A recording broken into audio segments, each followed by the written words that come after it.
ઈડર તાલુકાના કડિયાદરા રહેણાંક વિસ્તારમાં પાણી ભરાયા।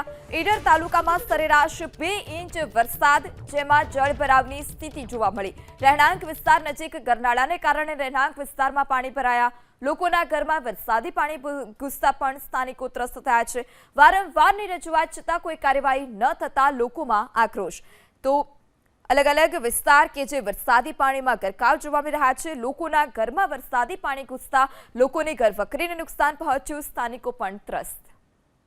साबरकांठा जिल्लाમાં ગત મોડી રાત્રે 2 વાગ્યાથી વરસાદ વરસવાની શરૂઆત થઈ હતી। સર્વત્ર વરસાદ નોંધાયો હતો। ખાસ કરીને ઈડર, વડાલી અને ખેડબ્રહ્મા પંથકમાં જે વરસાદ વરસ્યો હતો તેને લઈને તારાજી સર્જાયું હોય તેવા દ્રશ્યો સામે આવ્યા હતા। ઈડર તાલુકાનું આ જે કડિયાદરા ગામ છે તે દ્રશ્યોમાં જોઈ શકાય છે। અત્યારે હાલ પણ વરસાદી પાણી વહી રહ્યું છે। જે પ્રકારે આ કડિયાદરા ગામના જે રામનગર વિસ્તાર છે તે રામનગર વિસ્તારના અનેક ઘરો પાણીમાં ગરકાવ થયા હતા। વધુ વરસાદ વરસવાને કારણે ગામના જે લોકો છે તે લોકો પરેશાનીનો સામનો કરી રહ્યા છે। જે પ્રકારે દ્રશ્યોમાં જોઈ શકાય છે ત્યાં લોકો સ્થાનિકો છે તે સ્થાનિકો આ વરસાદની હાડમારીથી પરેશાનીનો સામનો કરી રહ્યા છે।